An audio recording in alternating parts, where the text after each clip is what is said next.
Oh, woe to me. Business is bad.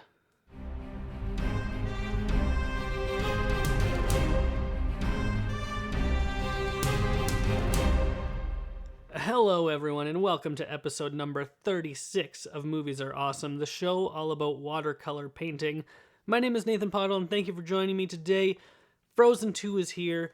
It's been a really long wait, 6 years since the first movie came out, and I've seen it, I've had a little bit of time to think about it, and now I am here to talk about it. I'm very excited. As always with my movie reviews, I'm going to talk non-spoilers first, then give you a warning and be like, hey, if you haven't seen the movie, we're getting into spoilers here. So let's just start off right off the bat. I want to talk about money. So this movie opened to $130 million opening weekend, which is very, very good. Obviously, it's not the kind of amount of money that, say, a Marvel movie or Star Wars will make opening weekend, but 130 million is really, really good. I actually guessed it would make 120, so I was a little bit short, but it wasn't too bad of a guess at all.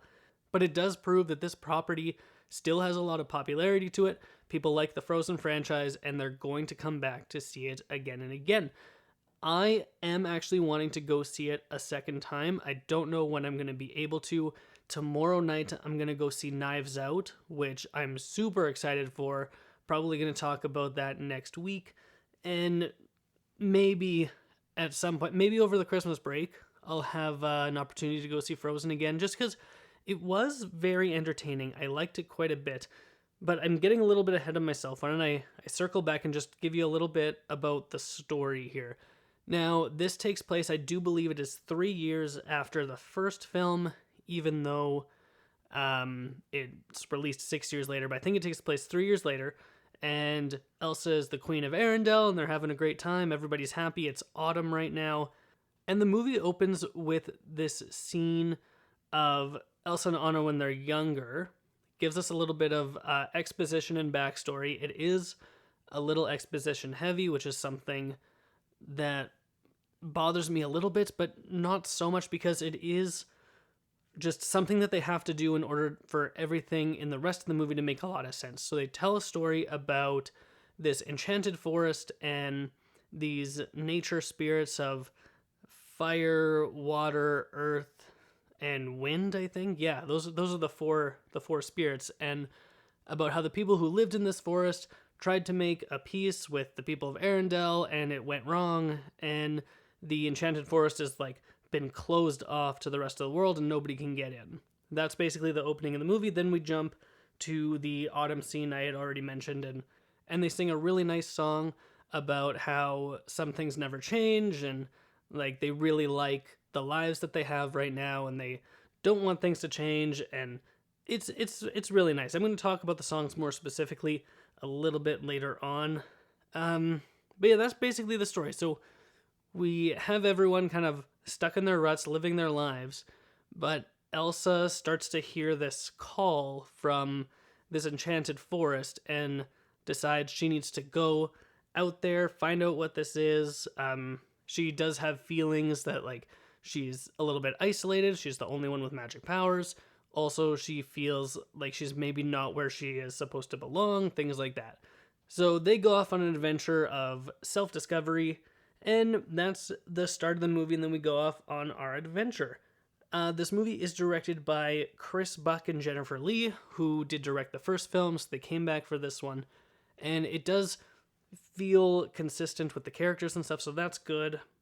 And also the animation quality is spectacular. Everything in this movie looks amazing. I don't know if it's... Actually, no, I do know. It's not quite as good as the animation in Toy Story 4, but it is still, like, very, very good. Like, looks amazing. If you watched the trailers, there's a scene where Elsa is, like, running at the ocean and, like, using her ice powers to run on the water and trying to get, like, out into the ocean. That scene is spectacular. It looks incredible. It's very, very tense with some of the stuff that happens in it. And I just loved every frame of this movie. It just all looked so beautiful. So great job to the animation team for that. One thing that I really enjoy when it comes to animated films is when characters get new outfits, because generally in animation they just wear the same thing all the time and they never change, right? But we get lots of new outfits for everybody here. Elsa and Anna wear like 3 different dresses each during the movie. Kristoff is wearing something different. Olaf doesn't wear clothes, so I guess he doesn't really count. And then we get some new characters who like wear different stuff just because they're new and nobody has seen them before. So that's something that I really, really liked. It's kind of just a funny thing for me. I just enjoy it when cartoon characters wear something different. Like, if you ever watched the Flintstones, Fred Flintstone always just wears that orange and black polka dotted shirt, but sometimes he wears a tuxedo, and you're just like, oh, he's wearing something different. It's amazing. I love that variety, right? Change for change's sake kind of thing is what it is, I guess. But yeah, new outfits for everybody. I really like that. I want to talk about some of the different characters here. And let's start with Elsa first, because I think really at the heart of it, Elsa is the main character. I feel like Anna was more the main character in the first film, and this movie has a larger focus on Elsa. So like I mentioned, she's feeling kind of out of place and doesn't know what her role is. Like, she knows she's the queen and she's ruling and the kingdom is all good, and that's fine. But there's this calling in her, and it's not like some kind of internal call. Like, she's actually literally hearing a voice that is calling her like into the north to this enchanted forest, and she has to go there and find out what's going on. So Elsa goes through a really interesting character arc, and it's a lot of self-discovery and finding out who she is and the origin of her powers and where that came from. And we get a little bit more backstory on her parents and her upbringing too. So we get a whole lot of stuff like that. Elsa sings 2 songs in the movie. The big one that she sings is Into the Unknown, which is quite early on in the film. I don't think it's the best song that she sings. I think later on in the movie she sings a song called Show Yourself, and I think that is the best song of the entire film. I just feel that it has a greater emotional resonance than Into the Unknown does. Granted, I really like Into the Unknown, and I think it's great, and it's a really beautiful sequence, very similar to Let It Go, but I think it's just on a different level, Show Yourself is. And so that's how I feel about those 2 songs. I really like both of them. I'm almost positive that for the Academy Award for Best Original Song, that Disney is really going to push Into the Unknown to be their frontrunner and like campaign hard for that song. So I don't think Show Yourself will win the Academy Award if it's even nominated. I'm pretty sure it's going to go to Into the Unknown, just because with all of the advertising and promotional materials for Frozen 2, they're always saying like Journey into the Unknown, November 22nd, and like really highlighting that song. So that's their big ticket number. I'd be very surprised if Adele Dazeem does not perform it at the Academy Awards. And like I would like to see it because she's really talented, her voice is great, and she has a good stage presence. So I want her to perform something at the Academy Awards either way. Pretty sure it's going to be Into the Unknown, and then I'm pretty sure it's also going to win Best Original Song. So that's pretty much it for Elsa. She goes on a fun journey of self-discovery. We'll talk about Anna a little bit. Anna, I'm going to talk about Anna a little bit more specifically in the spoiler section, because she does some things in this movie that I just have some issues with, and I don't want to talk about those things specifically without like getting into spoilers. So, but in kind of a brief summation, like Anna is getting a little bit older, getting a little bit more mature, and taking on some responsibilities and stuff, and she really like hammers home like her relationship with her sister, and it's all about like this sisterly bond. The first movie is about like the love between sisters, and this one still has that same theme, but it's kind of broader into like family dynamics and themes on family and being together.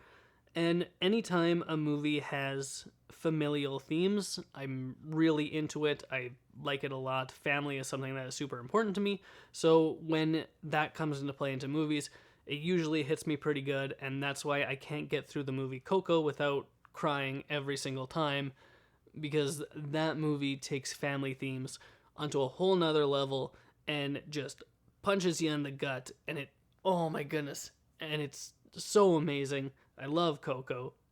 I will never stop talking about how much I love Coco, even though you listeners might be sick of hearing about Coco by now, but I love Coco. It's spectacular.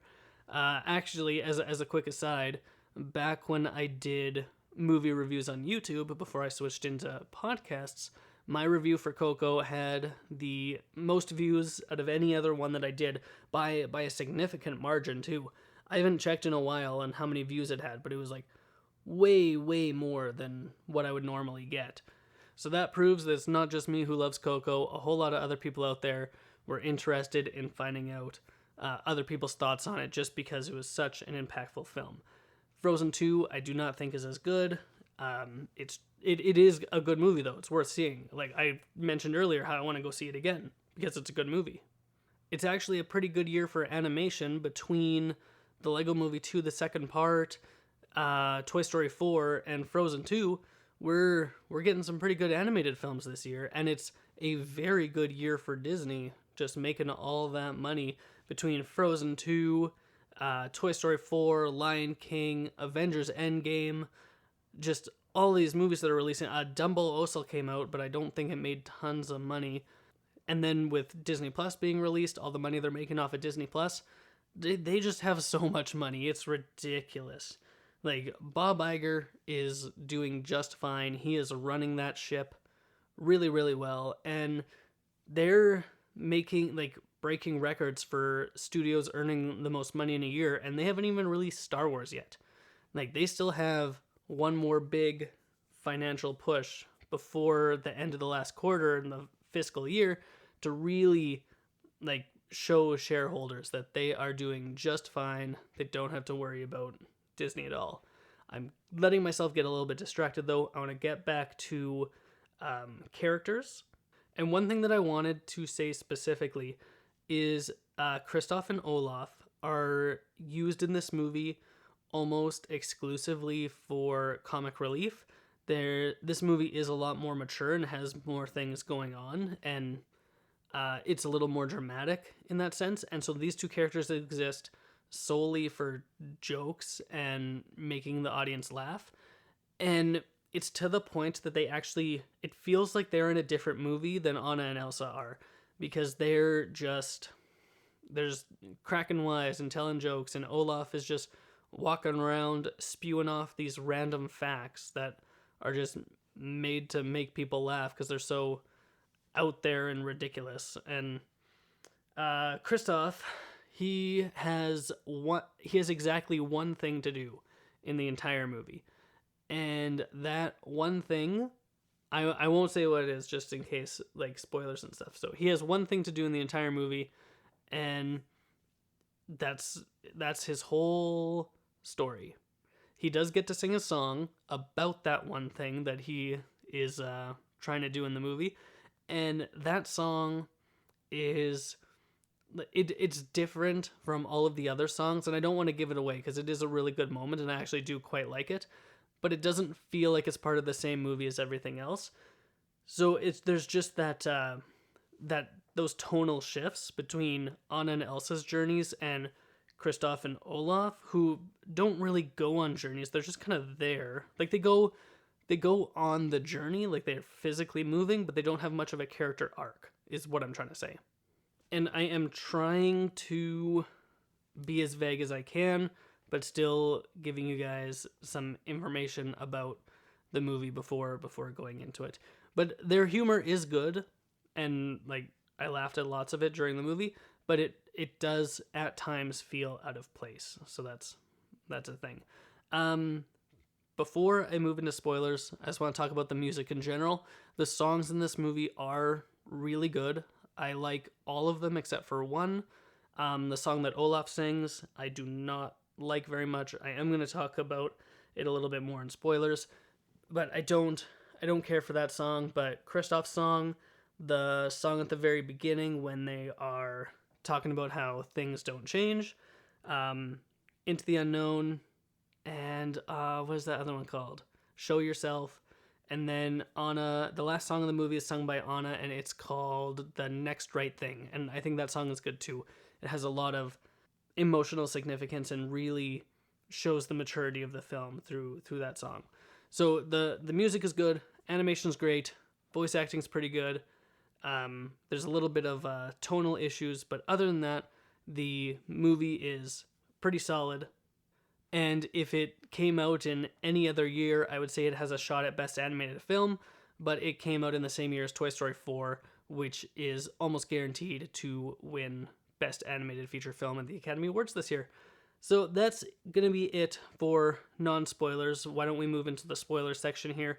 If you have not seen Frozen 2, go check it out. It's a pretty good movie. And then come back. Let's have a discussion about this film. First off, I want to talk about Elsa in spoilers. It is to no one's surprise that it is revealed that she is the fifth elemental spirit or whatever. Because you have Gale, the wind spirit, you have the little lizard guy who's fire, you have the water horse who's water, and then like the giants that are earth. And they're like, there's a fifth spirit. I was like, okay, well, like, it's Elsa, for sure it is. Because like it just 100% makes sense. You see it coming. It's not really much of a surprise. And that's fine because I think that everything else is pretty good around Elsa's character. Her character growth is really, really good. She discovers who she is and what she needs to do and her role in the world and kind of where her powers come from and all of that stuff. And I love that stuff. So one thing that this movie does spectacularly is world building. And I am all about like lore of certain worlds and finding out where things come from and where they're going to. Like when it comes to the Lord of the Rings and the history of Lord of the Rings, I'm all about that. Star Wars lore, love it. If you're familiar with the writings of Brandon Sanderson and his Cosmere universe and all of those novels, I love all that.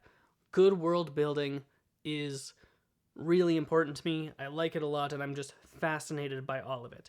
And that's what this movie does really well, specifically around Elsa and the spirits and their kind of powers and what their role in nature is.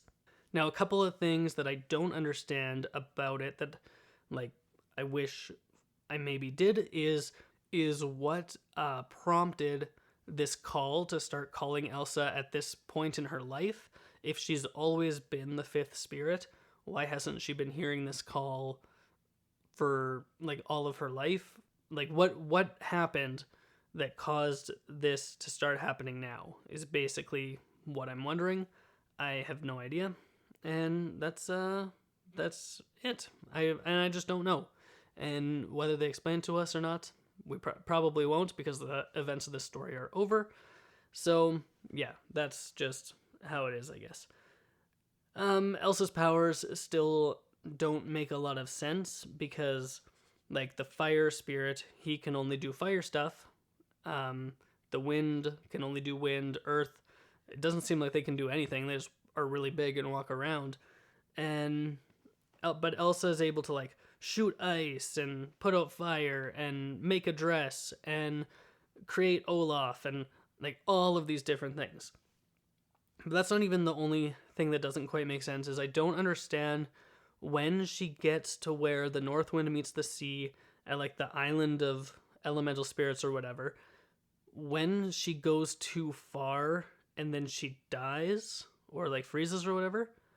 I'm wondering, like, what causes that? Why did that happen to her, basically, is what I want to know.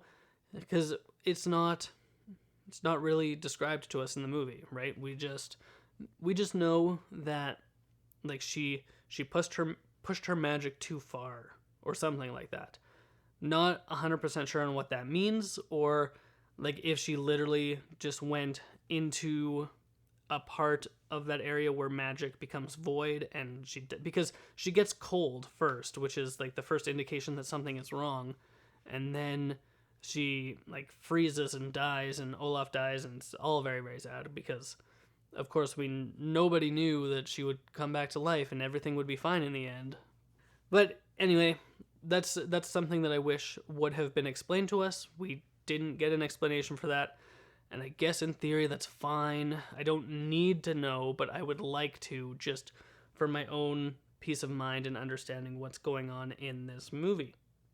When it comes to Anna's song at the very end, The Next Right Thing, is very good. I like it a lot. It's all about how, like, she needs to move on. Like, she understands that Elsa is dead, but even though bad things happen in your life, you still have to move forward. You can't put everything on hold, especially when you're a patriarch and you need to go rule a kingdom. So she is, like, prepared to do what she needs to do as a ruler, and she's on her way back, and she's going to destroy this bridge and release the magic again, even if it means the destruction of Arendelle. And, like, as a ruler, she understands that, like, she's doing what's best for all people as opposed to doing what's best for her as an individual. And I think that's really, really good and profound, especially considering her character is a little bit selfish. She's super possessive of Elsa and, like, you're my sister and I'm going to do whatever it takes for you, and, like, nobody else is allowed to help you. I can help you and do all this stuff. What bothers me about Anna is that she doesn't understand that her sister has powers and she does not. Because there's a line that she says in the movie, if you don't want me to follow you into fire, then don't go into fire. Which is so stupid. I'm sorry, it is just so stupid. Because Elsa can shoot ice out of her hands and Anna will die. So why does she think that this is something that she can do and help Elsa with? She can't. And I think that kind of acceptance later in the film that she can't do everything and can't save everyone is very important for her character. And I hope that if they make a Frozen 3, which I'm sure they will, that we see that further development with her character. Yeah, I'm pretty sure we'll get a Frozen 3. This is going to make $1 billion, and that just guarantees a sequel pretty much right there. So that's kind of what I have to say about Anna. Not super impressed with her lack of thought. She doesn't think things through. One thing about these earth spirits that I wanted to talk about is that there is one for water, one for fire, one for wind, one for ice, but there's a bunch of earth giants. Now, I don't know if there are more water spirits and fire spirits and wind spirits that we just haven't seen. I'm pretty sure there's just one Elsa, because nobody else has ice powers. It's just her. So why are there so many earth giants but only one of everything else? And it doesn't seem to me like the giants really have powers or abilities or anything. They're just really big and can throw rocks. So, like, don't really know what's up with that. Kind of wish I did, like with all the other things that I've mentioned that I wish I knew about. So it's just one thing that I noticed that I was like, kind of like, hey, why is this like this? And I'm wondering if it's just because it was a reveal that the giants were the earth spirits or something. I have no idea. So that's another thing. Olaf's song, what is it called? It is called Everything Makes Sense, or like When I'm Older. Yeah, I think it's called When I'm Older. So basically it's about he's young and naive, but when he's an adult, he'll have his entire life figured out and everything's going to be fine. So he doesn't have to worry about anything right now, because when he's grown up, it's all going to make sense to him. And I think, and that's kind of funny, and it's fine. I don't really like the way the song flows or the way it sounds, so like, I don't like the song just like on a technical level, but I like the idea behind it. And the theme of growing up and maturing is prevalent throughout the film, and it's actually very similar to themes in the Lego Movie. The Lego Movie 2, the second part, has lots of growing up and maturing and don't be so childish, and like, you gotta grow up, you gotta toughen up, you gotta be a man. And there's lots of that in the Lego Movie 2, and there's lots of that in this movie. So I kind of like those parallels there, that sequels are all about like growing up, moving on to the next stage. Yeah, the first movie was fun, but now we gotta be real. And even though I like those themes, the way that it's presented to us in the form of Olaf's song, I just wasn't super into. I just don't. Yep, don't like it. I'm gonna move on. Kristoff's song though, Into the Woods, is a highlight of the movie. It is hilarious. It feels like a 80s or 90s romantic song, and he's like this 90s heartthrob, and the way it's shot and all of these things, it's super, super funny. So I really appreciate that one. And then we get to the end of the movie. I'm getting close to being done here. And we have Queen Anna. So Elsa decides that she needs to be among the spirits and in the forest, and Anna needs to be the ruler of Arendelle, so she abdicates the throne, and then Anna and presumably Kristoff are in charge of the country because they're engaged at the end, because the one thing that he was trying to do the whole movie is propose, and he just can't get it done for whatever reason, because Anna is a crazy person who just jumps to conclusions, and every time he says something, she's like, wait, you mean this and this and this, instead of letting him actually talk. So if Anna could stop talking for 2 seconds, this proposal would have happened 5 minutes into the movie, and then they would have been engaged, and then we could have given Kristoff other things to do. We still could have tested their relationship the way it is in the movie, but have them already be engaged, and then maybe question should I be engaged to this person? I think that would have been a little bit better. But we got some good humor out of it, and so I'll accept it. It's fine. It's fine. I have 2 more things that I wanted to talk about, but one is blanking in my mind. I forgot what it was because I don't have it written down in my notes. Okay, well, I guess maybe I just have one more thing to talk about. And at the end of the movie, one of the knights who is trapped in the forest ends up with his long-lost love, and they're talking about a photograph of them. Now, cameras, I do believe, were invented in the mid-1800s, but everything else about this movie tells me that this is pre-industrial revolution. So when does this movie take place? When is this supposed to be happening? I have no idea. Is it supposed to be in the mid-1800s when cameras were invented? Or is it supposed to be earlier than that because that's what the rest of the world suggests? Or maybe this is some alternate world where technology advances faster than in our reality or something. I have no idea. That's something that really had me scratching my head at after coming out of the film.